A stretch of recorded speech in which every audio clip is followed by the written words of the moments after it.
Festival Isla 2015. Estamos con la escritora mexicana Mónica Lavín. Bienvenida. Gracias, Carmen. Encantada de estar aquí.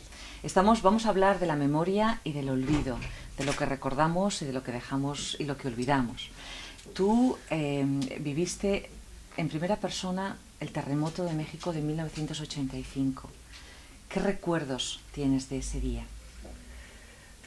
Fíjate que desde luego no se me olvidan los detalles. Primero porque curiosamente sonó el teléfono de casa 2 minutos antes más o menos de que temblara. Yo estaba esperando, o sea, estaba embarazada, se cumplían aparentemente las semanas, era 19 de septiembre a las 7:19. Recuerdo cómo empezó el movimiento, yo creí que me estaba mareando, y el mareo se volvió en un zarandeo, los libros del hall parecía que se venían encima, y de repente le grité a mi marido, está temblando, pero el temblor era un temblor que nunca habíamos sentido, porque en México, en la Ciudad de México tiembla muy seguido, pero esa era una experiencia de la cual no teníamos memoria. Recuerdo que yo estaba en camisón, descalza, me puse una cobija encima y tratábamos de abrir la puerta de casa y era tal el movimiento que no había manera de atinar a la cerradura. Y después salir por las escaleras y dirigirnos, vivíamos en un 3er piso en la colonia Juárez, que es una colonia cerca del centro, que fue muy dañada durante el terremoto, y luego salir y encontrarnos en un patio, y en ese patio encontrarnos a la gente de todos los edificios entre un polvo rojizo que flotaba, la gente estaba en pijama o medio desnuda, todos como avanzando hacia algo en el centro, protegiéndonos de algo que no sabíamos qué era, y recuerdo el silencio, un silencio como de muerte. Curiosamente, en un artículo escribías hace poco que un compañero fotógrafo dijo, tengo una foto tuya de ese momento, una foto en la que estabas embarazada y en la que sonreías, y contabas que la compartías con tu hija y tu hija te decía, ¿por qué sonreías? Y tú no sabías eso. Es que fue muy interesante porque la foto, me dijo este amigo, una foto tuya embarazada, pero cuando llegó la foto a mis manos me doy cuenta que es una foto entre el temblor y el nacimiento de mi hija, porque yo estoy sentada en un sillón entre cajas, porque ya hemos salido del departamento en el que vivíamos, porque hemos evacuado, porque la zona quedó acordonada, el edificio de junto destruido, y entonces yo también me miro y digo, caray, sí estoy sonriendo, ¿qué estoy sintiendo? Bueno, yo lo que sé es que sobreviví, que yo creí que me iba a morir y no me morí. Entonces quizás no importa que los muebles, que las cajas, no importa lo material, importa que ese bebé que está dentro de mí y yo, ahí estamos esperando su nacimiento. Y mi hija me decía, porque fue muy interesante compartir la foto, yo entonces no sabía que era una hija y que se iba a llamar Emilia, y compartimos la foto y me dijo, yo no sé qué hubiera hecho si me hubiera pasado, porque ella tiene ahora la edad que yo tenía en esa foto, 30 años, me dice, no sé qué hubiera hecho yo. Porque es difícil saber lo que va a pasar. Claro. Hablas también de tu madre, que tu madre salió de una guerra civil y dices que nunca tenía miedo. Sí, a mí siempre me ha llamado la atención que mi madre en los temblores,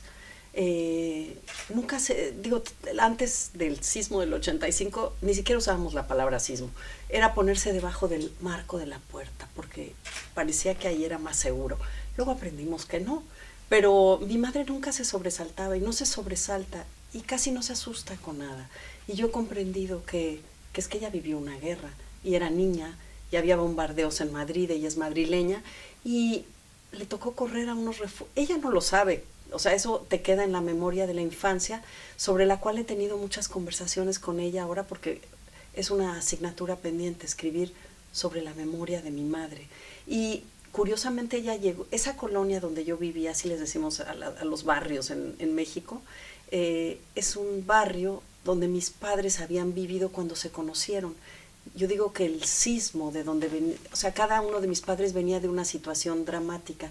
Mi madre venía de la guerra civil y había llegado a vivir esa colonia con sus padres, y mi padre era hijo de emigrantes españoles, santanderinos, a una zona del sur de México, en Chiapas, porque fueron a principios del siglo XX en el sueño americano de construir, hacer la América, y pusieron una finca de café, pero a mi abuelo lo mataron.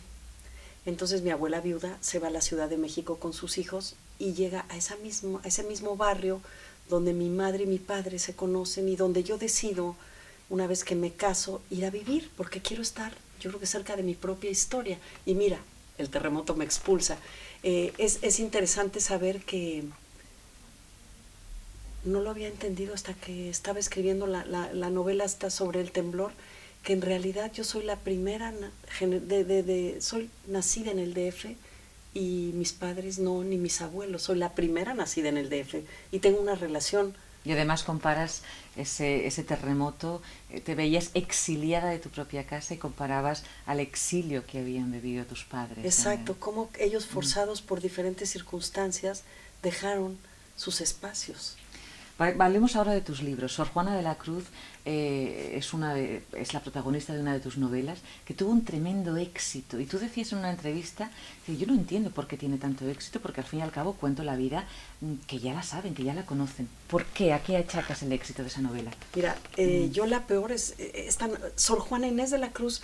La conocemos, mira, te voy a decir sobre todo por qué, porque está en el billete de 200 pesos. Entonces yo digo que todos la tocamos, ahí está, es una monja ilustre del siglo XVII, las mujeres no iban a la escuela, no estudiaban, y ella fue una intelectual y una mujer renacentista en una época en que la adversidad jugaba con esa posibilidad, sobre todo siendo una mujer, ella hubiera querido estudiar. Entonces tenemos esta sociedad, digamos, es una figura de bronce. Yo creo que lo que hizo la novela, o lo que deben hacer las novelas históricas, o que tratan de algún tema que realmente sucedió, de un personaje que existió, es derretir el bronce, desmitificar, humanizar, acercar, entrar en las contradicciones, en la imperfección, en los equívocos, en los momentos de tristeza, en las dudas. Y yo creo que la estrategia que utilicé para abordar a Sor Juana, que no era su voz, porque era muy fácil caer en la caricatura, sobre todo porque fue una mujer que usó la palabra, que escribió.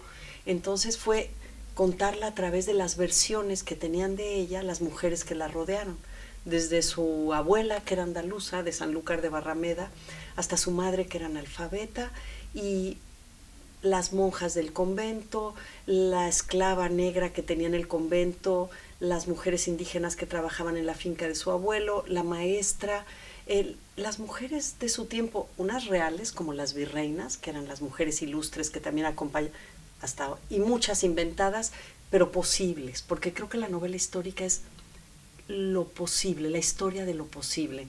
Entonces, pues creo que hice una Sor Juana, yo digo que hice mi Sor Juana, una Sor Juana más de carne y hueso, una Sor Juana que siento que me puedo sentar junto a ella sin perderle el respeto, la admiración y saber que tuvo que tomar decisiones, que la pasó bien y la pasó mal y que fue una bestseller de su época, ¿no? En realidad tuvo una vida fantástica hasta que le fue mal. Hasta que le fue mal.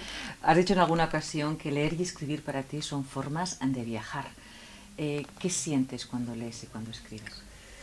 Ay, yo siento que se abren ventanas, que me salgo de mi cuerpo, porque fíjate, esta novela del temblor que he estado escribiendo es mucho habitar mi cuerpo, pero cuando yo leo puedo ser esos otros personajes. Yo empecé leyendo, me acuerdo que lo que me marcó fue cuando tenía hepatitis y estaba en cama a los 9 años, leer Robinson Crusoe de Daniel Defoe, porque me di cuenta que yo podía ser un náufrago de otra época y tener sed y miedo y deseos de que me salvaran, y los libros entonces me pareció que eran mágicos, que eran objetos con poder, porque te llevaban a otros lados, a otros mundos, y desde ahí también quise más tarde yo ser la que hiciera esos mundos que llevaran a otros, pero porque cuando yo los escribía me estaban llevando a mí a otros sitios. Son salvoconductos para otras experiencias de vida.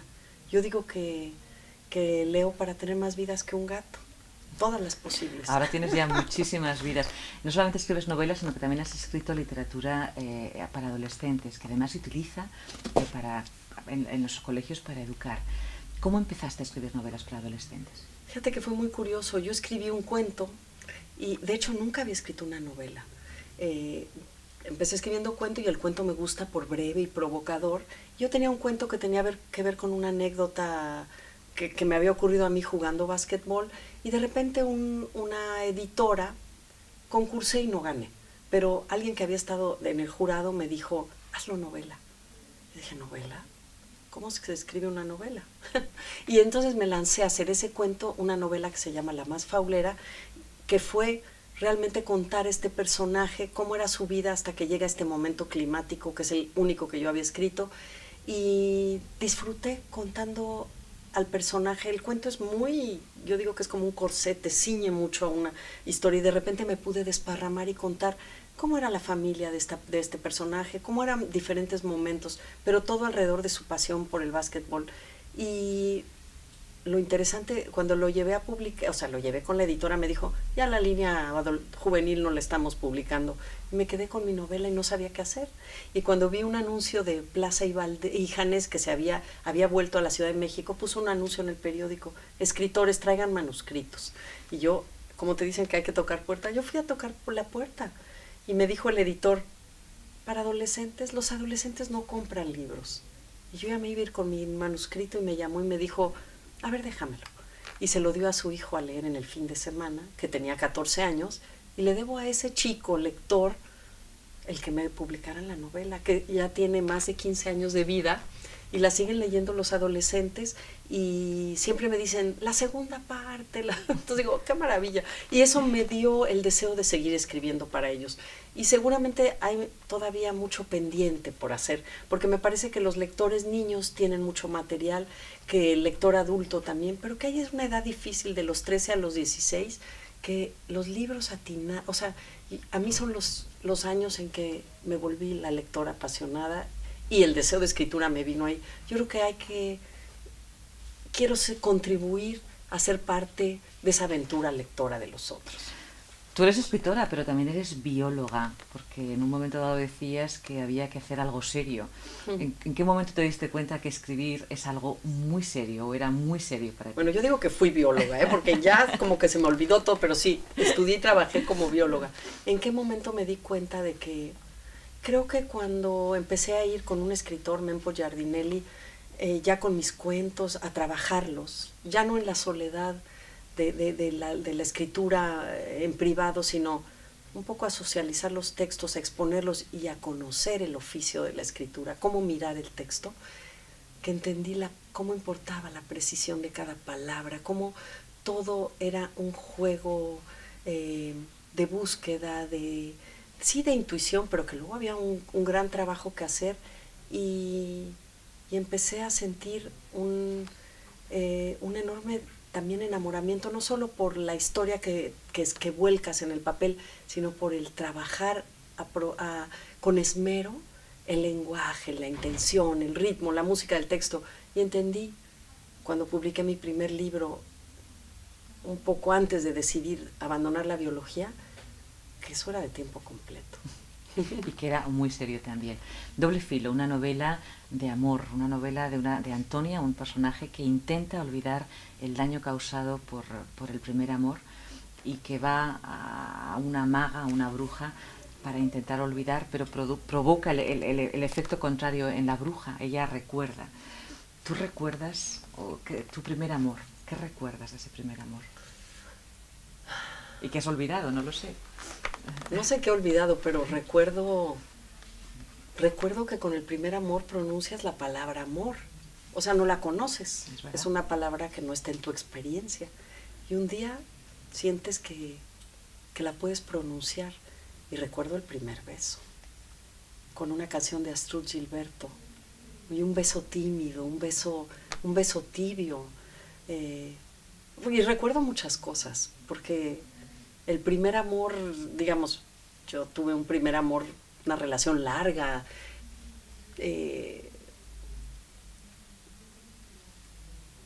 recuerdo, no puedo decir que todo, pero casi todo. Y si hiciera un esfuerzo, seguramente mucho.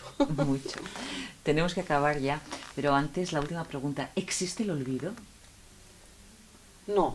Mira, en México tenemos muchas canciones que es quiero olvidar y si tú no me olvidas. Y bueno, es también el Cigala cantando Se me olvidó que te olvidé, porque sí, porque creo que el olvido es una forma de muerte. Yo creo que el olvido es borrar parte de nuestra historia.